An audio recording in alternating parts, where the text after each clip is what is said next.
Mas aqui no Brasil, o que acontece é saírem, por exemplo, argumentos como esse que a Folha de São Paulo apresenta no seu editorial contra as armas.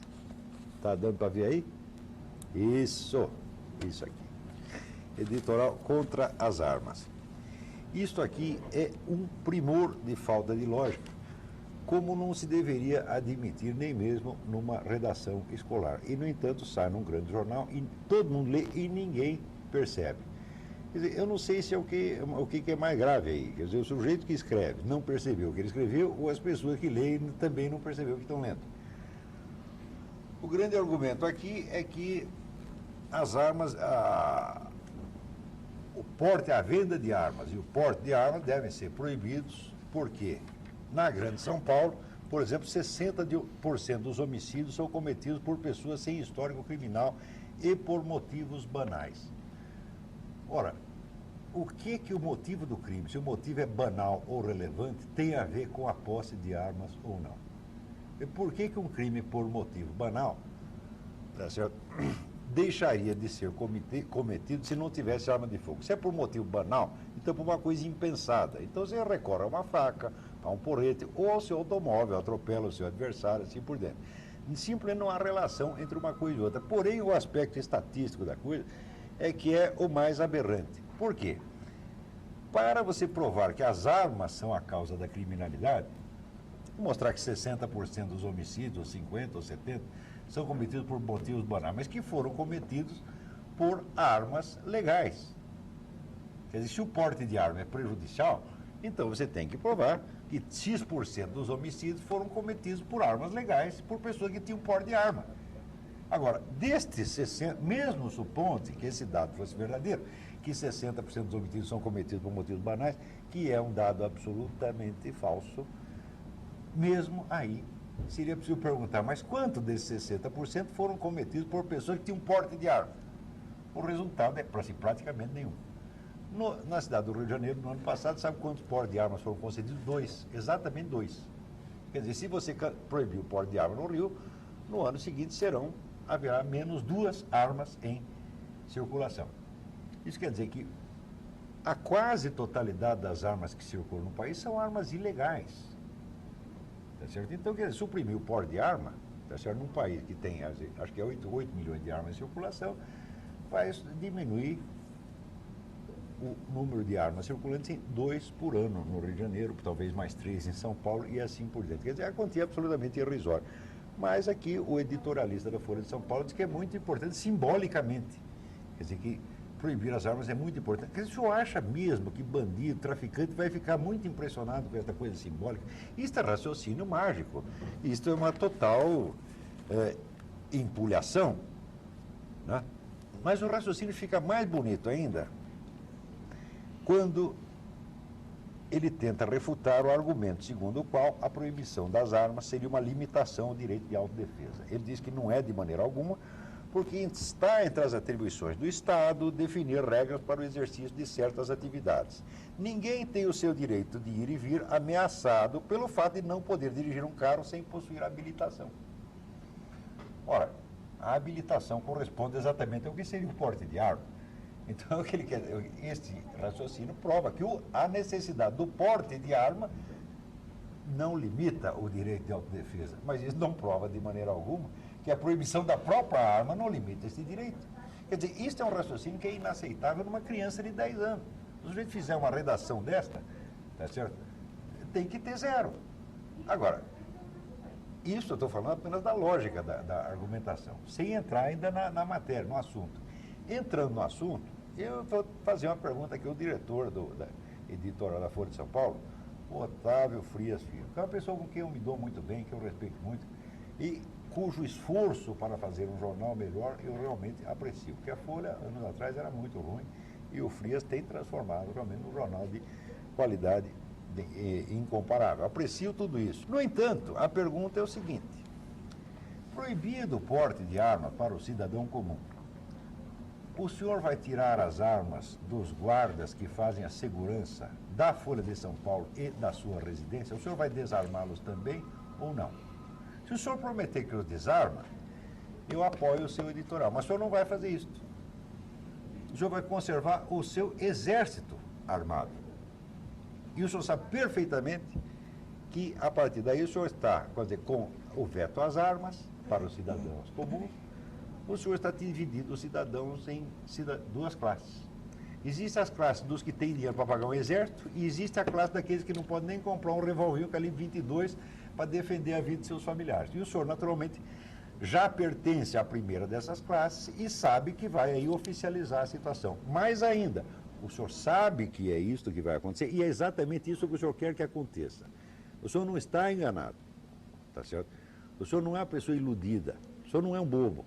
Ao contrário, o senhor sabe perfeitamente que este é o resultado que esta lei vai ter e este é o resultado que o senhor quer. Este é o resultado que o senhor quer, este é o resultado que o senhor Greenhalgh quer, porque o senhor Greenhalgh era meu vizinho, tá certo? Quando eu morava em São Paulo, era meu vizinho, tinha escritório na frente da minha casa e tinha um guarda armado de metralhadora, um segurança armado de metralhadora. Tá certo? Eu sei porque era até amigo da minha família. Tá certo? O senhor vai renunciar ao seu guarda armado de metralhadora, senhor Greenhalgh? O Congresso vai renunciar aos seus guardas armados? Os empresários vão renunciar, os empresários, homens ricos, banqueiros, vão renunciar aos exércitos armados que guardam suas casas, seus jardins, seus bens? Por que os seus bens, seu Otávio, são mais valiosos e mais dignos de proteção do que a minha vida?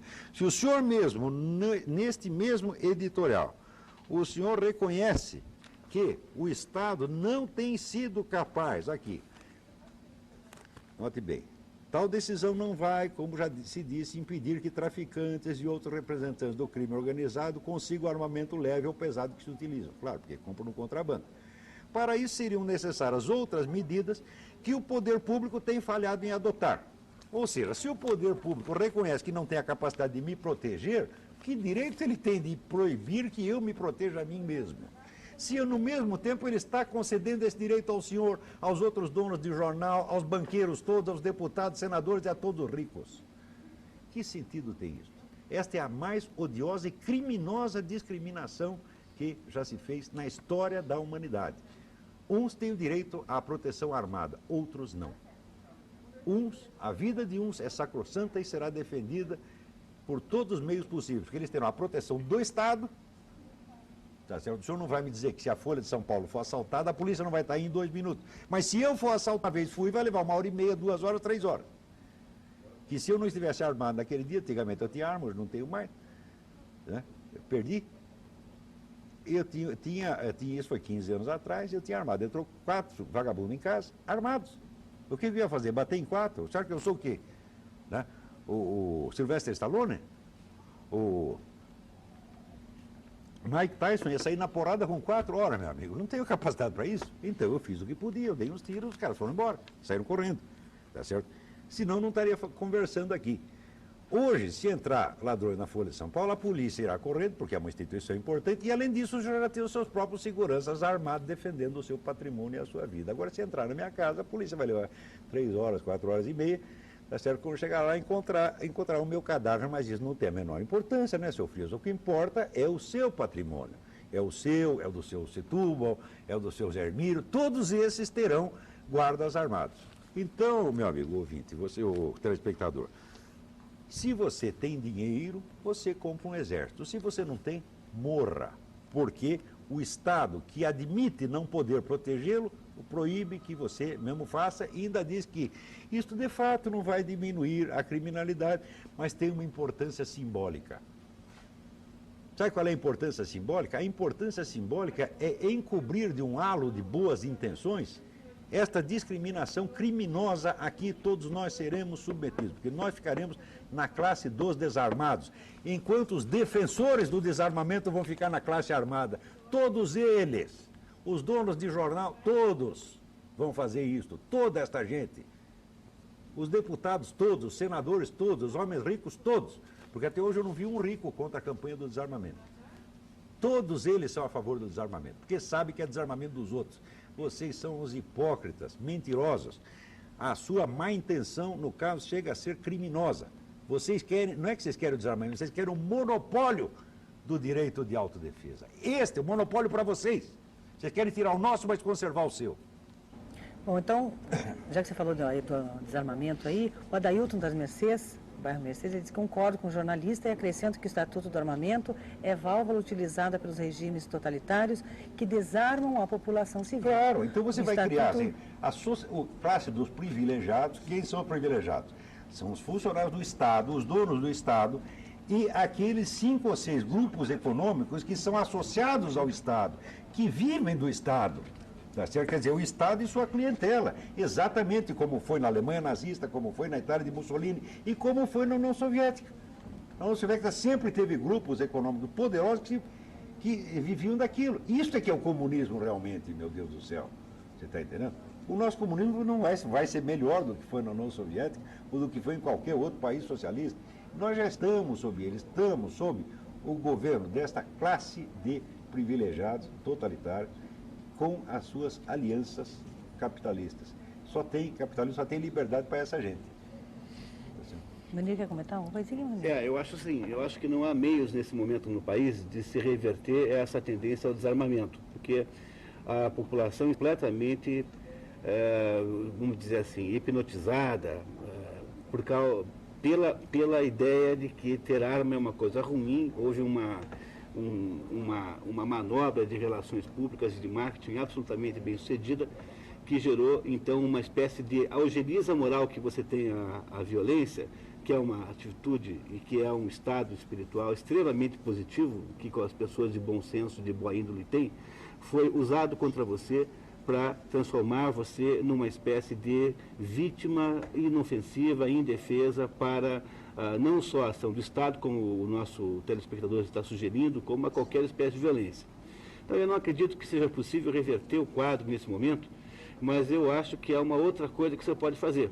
Quer dizer, eu penso que, uma vez que esteja completamente consolidado o desarmamento, do ponto de vista jurídico, toda pessoa no Brasil que for assaltada, que sofrer uma violência, deveria procurar um advogado e entrar com uma ação contra o Estado, alegando o seguinte: bom, o Estado, ao me desarmar, assumiu a responsabilidade pela minha segurança. Não tendo cumprido com essa responsabilidade, o Estado me deve uma indenização. Se não milhares só o Estado, de pessoas... mas todo esse pessoal que fez a campanha do desarmamento. Muito bem. Se milhares de pessoas produzirem ações indenizatórias contra o Estado e os seus simpatizantes, né, eu tenho certeza que essa lei do desarmamento cai. Ela volta para trás, porque qualquer vitória nos tribunais inviabilizaria a própria aplicação da lei. O Estado passou a ser responsável por você, e agora, se ele não é capaz de cumprir essa responsabilidade, você tem direito a reclamar. Então, eu acho que dentro da absurdidade do desarmamento está também a possibilidade de nos livrarmos dele. Talvez seja essa a única atitude que se deve fazer agora. Eu queria incitá-los, eu queria sugerir aos cidadãos de boa índole que, ao serem vítimas de violência, que procurem os seus direitos e chamem o Estado à responsabilidade por aquilo que ele fez. Quer dizer, o Estado não quer que nós nos armemos, ele quer tornar a pessoa indefesa, muito bem, então ele que vá atrás dos bandidos e os prenda. Se ele não faz isso, então, meu velho, vamos à justiça pedir uma reparação. Acho que essa é a única atitude decente que se podia fazer de agora em diante. Uhum. E continuando, então, a participação do Adailton aqui, né? Que ele disse que, desculpe, o Estatuto veio contradizer o que já está no Código Penal, porque ninguém pode portar arma sem estar com porte de arma. E a direção mata mais no Brasil do que a arma. Os acidentes com crianças provenientes de uso de armas são bem inferiores aos acidentes de trânsito. A arma branca sempre matou mais que armas de fogo. O que querem nos tirar é o direito da defesa do nosso país e família. Isso é da Adailton. E a Neri Marques, lá do Boqueirão, diz que se a lei do desarmamento está sendo respaldada em poucos acidentes domésticos com armas de fogo, sugiro que sejam fechadas as praias do litoral paranaense, pois de novembro até hoje tivemos mais ou menos 200 afogamentos, que também foram acidentes, tá? Então, para você... Então, incrimine-se o mar. Mas é acidente, né? E o Fábio Olava do Água Verde admira muito o seu trabalho, sempre lê os seus artigos e deseja a você uma boa viagem. Muito obrigado.